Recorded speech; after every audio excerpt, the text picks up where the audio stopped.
kay Congressman Doles, no? How urgent is our problem with the South China Sea, no? Does it equal our problem with the Bangsamoro? Is it as urgent as the unemployment problem?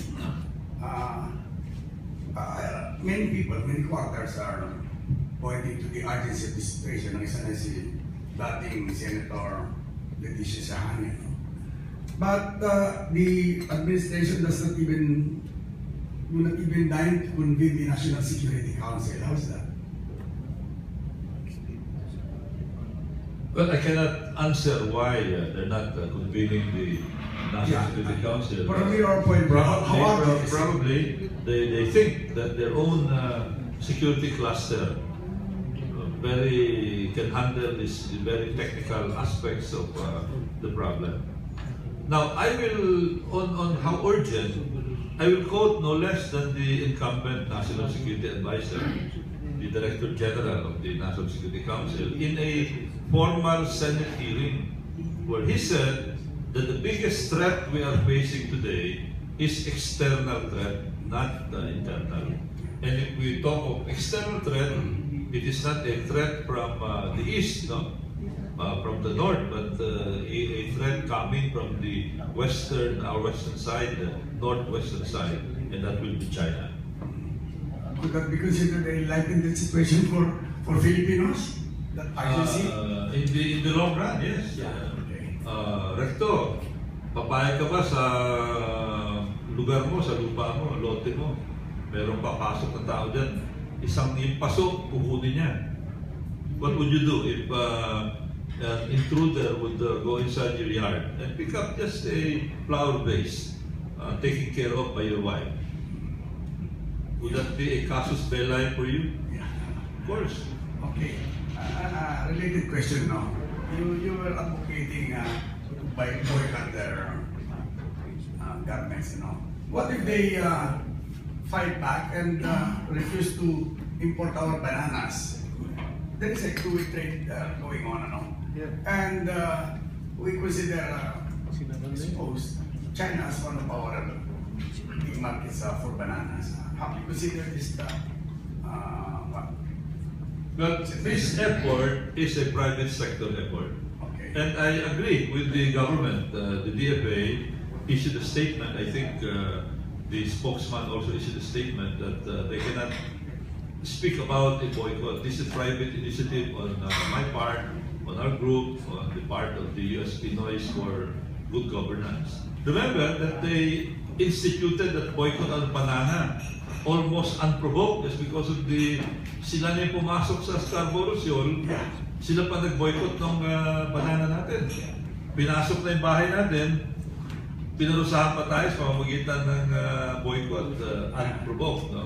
But I'd like to go by the statement of the economist, even by the Central Bank of the Philippines. In the Rotary Club of Manila, ang first speaker namin parating yung Central Bank Governor. And he said that our economy is not that sensitive to the economy of China. Not like the other countries in the area. Even Vietnam. Vietnam's economic lifeline is so strongly tied to China, but in spite of that, they fight back. Malaysia already issued a warning when they found out that a Chinese Coast Guard ship loitered inside their exclusive economic zone. In spite of that very strong economic interlock, they expressed a very strong statement. So, makakaya natin yan. I think we can, because there are positives also. Because now we will be reviving our garments industry that China killed with their own garments industry 10 years ago. Isa na lang, I'm sure you have read about this. Si David Archibald, he is an extraordinary expert in geopolitics. Very lengthy article sa The Thinker. He said that war will erupt in 2017, 2 years from now. He cited 7 or 8 reasons. One of them is that because China is no longer communist. It is a capitalist already, and many Chinese are leaving well-to-do Chinese, but this is argument. Among other reasons, many Chinese are leaving. I can't remember the other reasons. Do you know something that we don't know? Are the government aware of these direct additions? You know, when an expert says that something is going to happen, 10 other experts will say the opposite is going to happen. Everybody is an expert here. Just like in the Supreme Court, for example, out of 15, maybe 8 will say, "Ito ang opinion ko," contrary to 7 others. And all of them are wise men. Same with a much more complicated situation. Some are saying that, no conflict would happen because it would be unimaginable for humanity. The Chinese, however aggressive they are, would find it unimaginable to have war against the US and its allies. Remember, it's not only China versus the US, but the other countries would come into play. The US will be very careful because they don't know whether the Chinese would use their nuclear weapon and maybe destroy one city in the west coast, or maybe Guam or Hawaii. So they're all very careful, and it's good that they're talking. In fact, starting tomorrow, there will be a discussion in Washington, D.C. There's a delegation of top level, I think even the Vice Premier will be there to talk with Assistant Secretary Russell of the Department of State on various strategic issues like South China Sea, cyber warfare, etc., etc. It's good that they're talking. A Chinese ranking army officer just went to the US, and now they're talking of some kind of an exercise, which is good for confidence building. I think that's also very positive. Maybe the reason why there is conflict is that they don't know each other that well. They're not that comfortable with each other, but as soon as they become more comfortable, then maybe it will be for peace.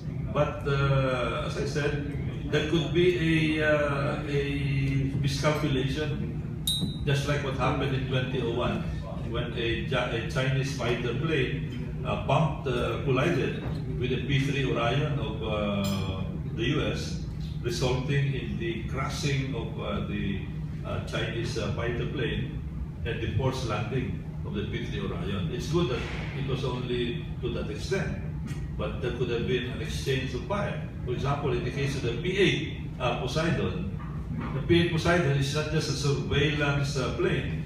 It has missiles, it has all kinds of weapons that they can use against the installations down below.